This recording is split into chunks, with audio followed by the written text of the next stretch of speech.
ఎత్తైన కొండలు, పచ్చని చెట్లు, మంచు సోయగాలతో పర్యాటకులకు కనువిందు చేసే అల్లూరి జిల్లా ఏజెన్సీ ప్రాంతంలో ఇప్పుడు మరో పర్యాటక ప్రదేశం విపరీతంగా ఆకర్షిస్తోంది. అల్లూరి సీతారామరాజు మన్యం జిల్లాలోని లంబసింగి, వంజంగి, అరకులోయ కోవలో ఈ పర్యాటక ప్రాంతం పర్యాటకులను రారమ్మని పిలుస్తోంది.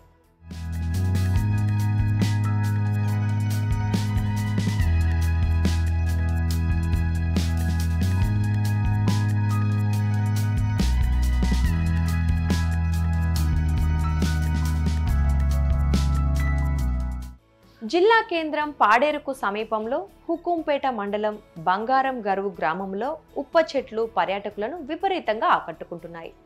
లైట్ పింక్ కలర్ ఆకులతో ఉన్న ఈ చెట్లను చూడటానికి పర్యాటకులు ఇప్పుడు క్యూ కడుతున్నారు. ఇప్పటికే పలువురు వీడియోలు తీసి సోషల్ మీడియాలో పెట్టడంతో ఆ వీడియోలు చూసి ఈ ప్రకృతి అందాలను నేరుగా చూడాలనే కోరికతో బంగారం గరువు గ్రామానికి చాలా మంది వస్తున్నారు. అలాగే అరకు పర్యటనకు వచ్చిన వారు కూడా ఈ ఉప్పటి చెట్ల గురించి తెలుసుకొని బంగారం గరువు గ్రామానికి వెళ్ళి ఈ ప్రకృతి సోయగాన్ని ఆస్వాదిస్తున్నారు. కొంతమంది అయితే అచ్చం యూరప్లో ఉన్నట్లు ఉందని అంటున్నారు.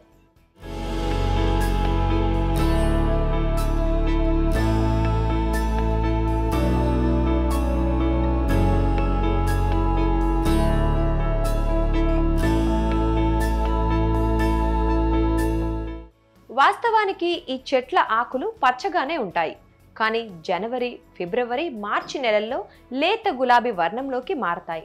అయితే ముందుగా ఈ చెట్ల ఆకులు తెలుపు రంగులోకి మారతాయని, ఆ తర్వాత మెల్లగా పసుపు, లేత గులాబీ వర్ణంలోకి మారి చివరికి ఎర్రగా అవుతాయని స్థానికులు చెప్తున్నారు. ఇలా ఏడాదిలో 2 దఫాలుగా ఆకుల రంగులు మారతాయని వెల్లడించారు. జనవరి, ఫిబ్రవరి, మార్చిలో ఒకసారి, సెప్టెంబర్, అక్టోబర్ నెలల్లో రెండోసారి ఈ చెట్ల ఆకుల రంగు లేత గులాబీ వర్ణంలోకి మారుతుందని చెప్పారు. ఈ చెట్లు చాలా ఏళ్ల నుంచి ఉన్నా వీటి గురించి ఇప్పుడిప్పుడే పర్యాటకులకు తెలుస్తుండటంతో తాకిడి పెరుగుతోంది.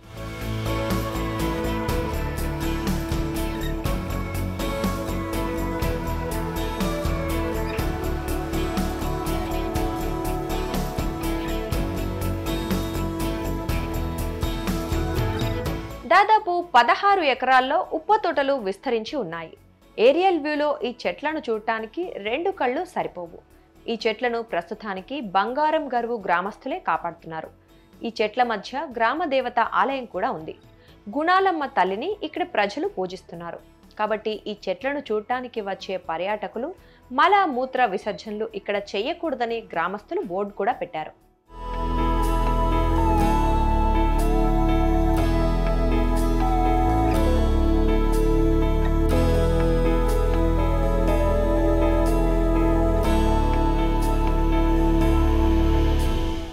ఇక ఈ చెట్లకు ఆయుర్వేద గుణాలు ఉన్నాయని స్థానికులు చెప్తున్నారు.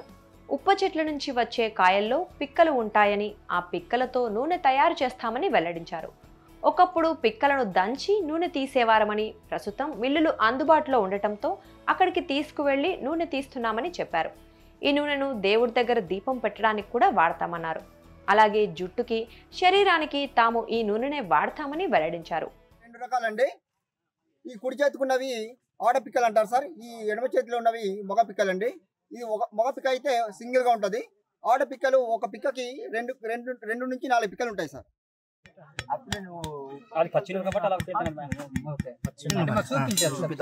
ఇలా ఒలిచిన తర్వాత ఇలా పలుకొస్తుంది సార్. లోపల పచ్చి పగిలిపోతుంది. ఇదిగో సార్ ఇలాగ రౌండ్ వస్తుంది పిక్క. ఈ పిక్కని మగ పిక్క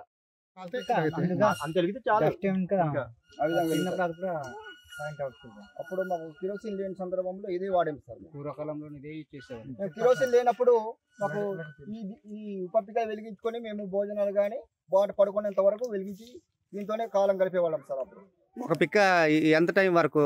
ఒక పిక్క 10 నిమిషాలు 15 నిమిషాలు వెలుగుతుంది సార్. దుంతులు గలగా ఒక బైండింగ్ వైర్ కానీ ఏదైనా సరే సార్ ఇనుప పిక్కతో ఇలా గుచ్చేసి ఇది గుడి మనం వెలిగిస్తాం కదా, ఇది దేవుడి గుడికి. ఈ ఉప పిక్కలను సేకరించామండి. ఆ ఉప పిక్కలు సేకరించిన తర్వాత ఇది ఆయిల్ చేయడం జరిగింది సార్. ఈ విధంగా ఈ ఆయిల్ మేము తల్లగా రాసుకోవడము, దేవుడి దగ్గర దీపం పెట్టడము, అలాగే దుర్దలకి వాటికి పనికొస్తుందండి ఇది. అలాగే చిన్నపిల్లలకి అయితే పెద్దవాళ్ళకి అయితే దురదలు వస్తే ఇదే ఉపయోగిస్తామండి. ఈ ఆయిల్ మా పూర్వకాలంలో మా పూర్వీకులు ఓన్లీ పర్ ఈ నూనె వాడేవాళ్ళండి. కరెంటు లేని సమయంలో బంబికలు పెట్టి వత్తి పెట్టి రాత్రిపూట భోజనం చేసేంత వరకు ఈ ఆయిల్ వాడతామండి లైటింగ్ కోసం. దీపం పిక్క కూడాను ఇది కూడా ఇది కూడాను పిక్క కూడాను ఇది కూడా రెండు కూడా వాడతామండి. నూనె లేని సందర్భంలో వండుకోవడానికి ఏమైనా ఉపయోగపడుతుందా?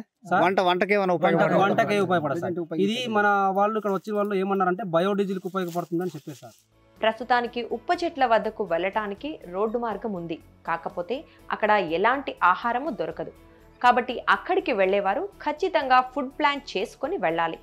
పర్యాటకులు అధికంగా వస్తున్నారు కాబట్టి ప్రభుత్వం ఇక్కడ కొన్ని ఏర్పాట్లు చేస్తే బాగుంటుందని, తమకు కూడా ఉపాధి దొరుకుతుందని బంగారం గర్వు గ్రామస్తులు అంటున్నారు.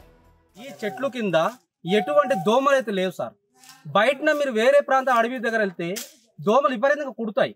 కానీ ఇక్కడ ఇంతమంది వస్తున్నారు, అసలు దోమ అనేది లేదు. మరి ఆ దోమలకి ఈ చెట్లకు ఉన్నంత ఏటి భయంకరమో దానికి ఎందుకు పడకుండా అయిపోతుందో తెలియదు. మేము కూడా ఆశ్చర్యపోతున్నాం సార్, గ్రామస్తులు కూడా. మీ ఊర్లో ఉందా దోమలు? మా ఊర్లో ఉంది దోమలు ఉంది. మా ఊరు తోటల దగ్గర దోమలు అనేవి లేవు. ఇంత వృక్షం ఉన్నా కూడా ఇక్కడ గబ్బిలలు లేవు, ఏటి లేవు. వేరే వేరే పక్షులు వస్తాయి, కోకిలలు వస్తాయి, నెమలి పిట్టలు వస్తాయి, వెళ్ళిపోతాయి. తేనెలు కూడా ఉండేవి, ఇప్పుడు లేవు. చాలా పీస్ఫుల్ గా ఉంటది ఇక్కడ. 1 గంట వరకు నిద్రపోయినా కూడా దోమలు అంటే కుట్టావు సార్.